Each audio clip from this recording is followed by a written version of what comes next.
Hi Sagittarius, welcome to your monthly tarot reading with me, Raphael Ray from Radiant Reality. It's an absolute pleasure to have you. Thank you so much for being here. So, without further ado, let's go straight in and see what the month has in store for you. This is for July 2018. I would like to bless both of these decks with all forms of love, light, peace, prosperity and abundance, and I pray that the messages that come through are ultimately clear and concise and they help you on your path to your highest vibrational good. Okay, so your actions and your interactions with the world at large.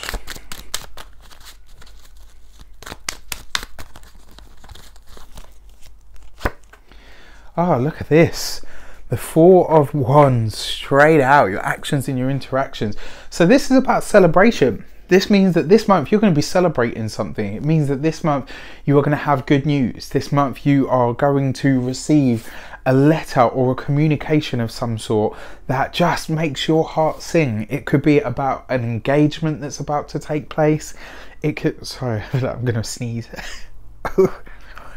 It could be about an engagement that's about to happen. It could see you go into a friend or family wedding. It could see you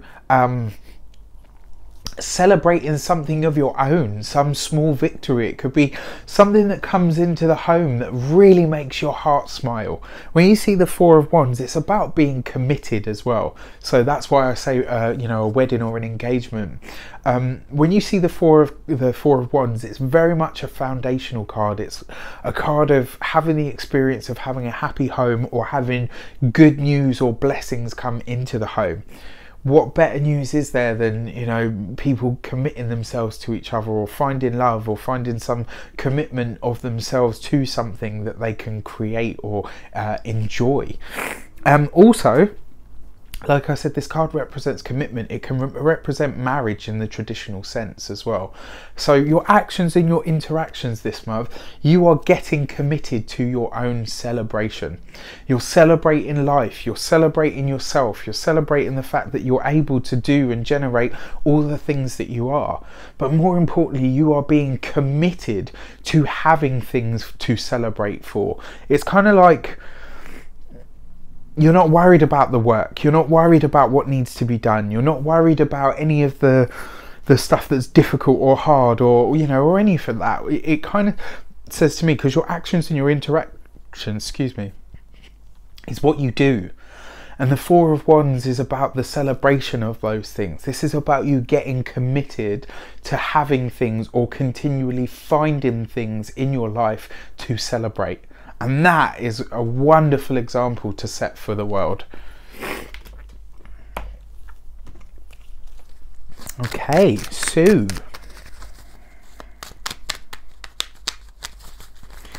your money and your materials.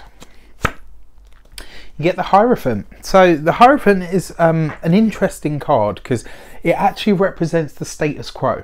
So this could be a bank, a financial institution. It could be, you know, it's usually the higher ones. So things like universities, you know, it's the establishment, it's governments, it's banks, it's all of those things, like the status quo, the societal norms as well. You know, in the old world, this card actually represented religion, you know, because there was no higher than the church. The church dictated everything to everybody, you know, even to the governments and the kings and the queens. You know, the church was first and then the king or queen was the second head of state. So when you see this in your money and your materials, it kind of suggests that playing by the rules, finding, you know, so your actions and your interactions and the Hierophant, because the Hierophant is you know, it's got links to Taurus because it's ruled by Venus. It's the number 5 as well. The number 5 is all to do with change, and this fact that this falls in your money and your materials, this is about a change in your attitude. It's about celebrating what you have now to make way for more abundance. I kind of see this as well for those of you that are going for a loan this month. Absolutely do so. Please wait until after the 12th of July. And the reason I say that is because at the moment Jupiter, your ruler, is currently in Scorpio and is it's retrograde. and it won't go direct until the 12th of July. So if you are going for a loan this month, you will get it, but please try and wait until after the 12th of July. If you can help it, if you can absolutely help it, wait even longer, you know, right up until the very end of July. And I say this because I personally once took a loan in July, once in a Jupiter retrograde, and it bit me on the arse. It didn't go according to plan.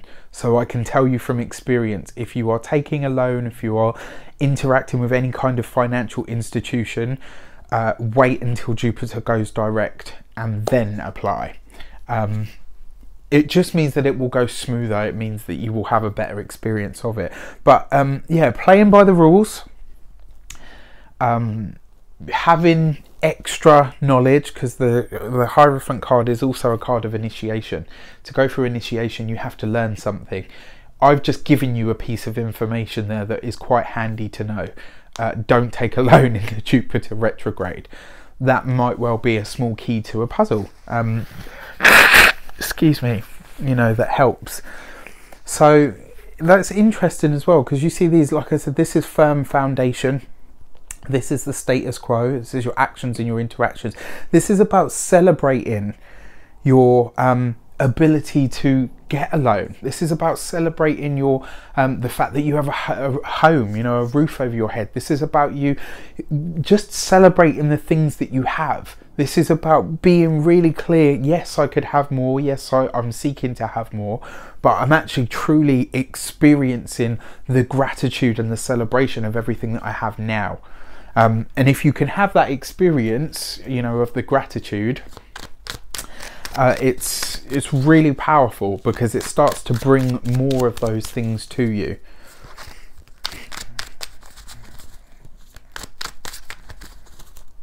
For those of you that invest as well, this could very well be, this is the second time I've seen this for this month. This could be a blessing through your investments. You know, one of them might mature. You might get, you know, more of a return of something that you didn't expect. It's great. Your communications, you have the Knight of Wands, and the Knight of Wands, all of the knights are experiences, they're not people. When you see a Knight of Wands, this is about going somewhere, this is about doing something, this is about being emotive in and of your communication. So your communications is about what you say, how you say it, and the people that you communicate with or to on an everyday basis. The Knight of Wands is about humor, it's about fun, it's about vibrancy, it's about bringing a lightness to your communication, it's about finding things to celebrate, it's about finding things to laugh at. You know, this month your communication, people are going to see you as really funny this month. You know, even sometimes possibly one of the drawbacks may be that when you're trying to be serious about something, people, you know, they're like, oh, ha, ha, ha, and you're like, actually no, that time I was serious.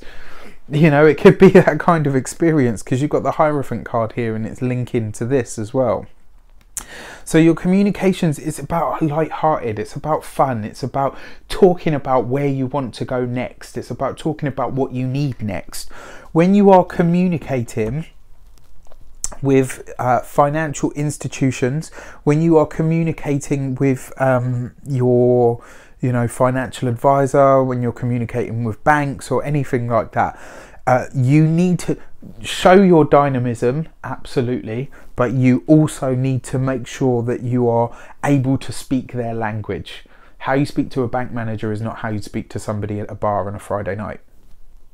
You can kind of, you know, it seems really obvious, but I'm going to say it anyway. So just think about that. The Four of Wands and the Knight of Wands there, your communications and your actions is kind of saying that actually you have, you know, like I said, you've got the golden tongue this month as well, which is really nice. You can, you know, find a lot of humour, you can laugh till your cheeks and your gut hurt, you can see yourself interacting with people, you know, on a really healthy level, and, you know, having really just healthy, happy communication. It's lovely, really, really lovely. Okay, and then finally in your heart and your hearth, which is your relationship with your boyfriend, girlfriend, partner, wife, husband, you know, even your own family, all of that stuff. Ooh.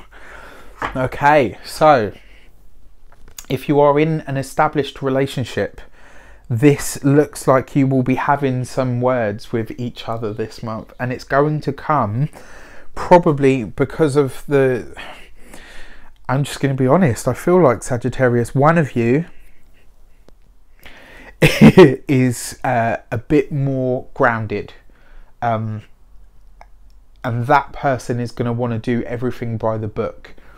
You, however, might still be in this sort of light-hearted mirth, which is a good place to be, and if you can remain there, it's a good thing. But remember this, it's opposing the Hierophant, which is the status quo. There are going to be some rules and regulations this month that you really need to keep aware of. You know, as one of my favorite authors, and I love her to bits, she wrote in one of her books, some things are set for you and not by you.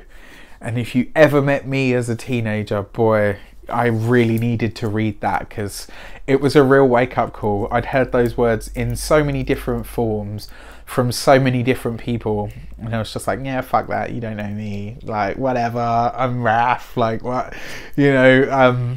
I wasn't as humble or as mellow or calm-headed as I am now. And when I read that, you know, I was 17, I think, yeah. You know, it really was like, bam, because I loved everything else that she'd written up until that point. And when I read that line, I was like, what the fuck? You know, because it was like, this person that I thought was amazing is now telling me something that everybody else has told me. And I had this moment where I was like, right, okay, she's got a point. You know, one, they can't all be wrong. And two, if I resonated with her right up until I read this point that I don't like to hear, maybe that's about something within me. And this is what I say to you, in your significant relationship, there might be something that your partner's trying to keep your feet on the ground with. Let them. Trust them. There is a reason you are with them. And if you can do that, you will avoid this massive confrontation. When you see the Tower card, something needs to change anyway. The Tower card only ever comes in to change things that unfortunately are outdated and outmoded and need to go. So there is some agreement or disagreement that needs to take place in your relationship, and will do so. But you can control how bad that is by keeping it light-hearted and, you know, and fun, and saying, okay, well, we don't agree on this, and I'm not sure I really get your point or even want to get your point, but there is some truth to what you're saying. How can we move forward? How can we, you know, create a dialogue that's good? For those of you that are single, this could see you really drawn to somebody that seems like a bit of a stuck in the mud to everybody else. But there will be something alluring and attractive about them, and it may well be that they calm your energy down. For those of you, and on a family level, so you've got something to celebrate, but it precedes, kind of like that moment where there's like a massive, you know, like there's a party and like a fight breaks out, you know, and everyone's like, "Ooh, this is awkward. Where's the popcorn?" You know, it could be that at some kind of family event or celebration, there's a bit of a kerfuffle that takes place. Just observe, don't get involved is my best advice. You know, I've already talked about that. I've talked about this, and I've talked about this. Keep it light-hearted, but remember that your partner is probably trying to teach you something, or vice versa. You might be trying to teach them something, and they're just not getting it because they're not that, you know, they don't have their feet as firmly on the ground as you do. It's, you know, it tends to be how partnerships work. In my relationship, obviously, I am the one who's got like a million ideas a second, and I'm up in the clouds, completely away with the fairies. You know, and you know, my other half is the one that says, look, you know, that's probably not going to work. Here are the reasons why. you know, let's you know, agree to disagree on that one, or come up with a better solution. And you know, yes, we've clashed a few times, but there is an understanding there, and now we come at it from a place of humor, actually, which, you know, your communications is all about that this month, you know, finding ways to make things lighter, even if it's sometimes things that you don't want to hear, or something that somebody else doesn't want to hear. So finally, your key to the month is the Chariot. So you've got success, you've got victory. Even though things can be, you know, will be challenging on the communicational front, this will be to do with money, it will be to do with what is safe and secure. I kind of feel in your relationship, when it comes to money, one of you is going to want to do something faster than the other, and one of you is going to want to push further than... If you can find a middle ground, you can go faster than you're going now, but you can't go as fast as the person that wants to go faster wants to go, if that makes any sense. It needs to be on an even keel, so that you can collectively, the pair of you, see things come in as they unfold. You know, if you go too fast, when something pulls out of the side, but equally you don't want to poodle on at like 5 miles an hour. You know, find a middle ground there. The key to the month in the Chariot says that you find victory and you find success when you're able to communicate, when you're able to balance the different, the new and the spontaneous with the tried, tested, true and traditional. You know, you need to find some way to integrate the two. So I wish you an abundance of love, light, peace, prosperity and abundance itself. I hope you have an amazing month. Please don't forget to like, share and subscribe to the channel. That's so much of you, many of you resonate with what I do, is just astounding to me, and I'm so truly grateful every month when I see the numbers going up. So thank you so much. If you would like to donate to the channel, you can do so on the link below. Of course, that's totally your choice. Thank you so much for your time, and I will see you very soon.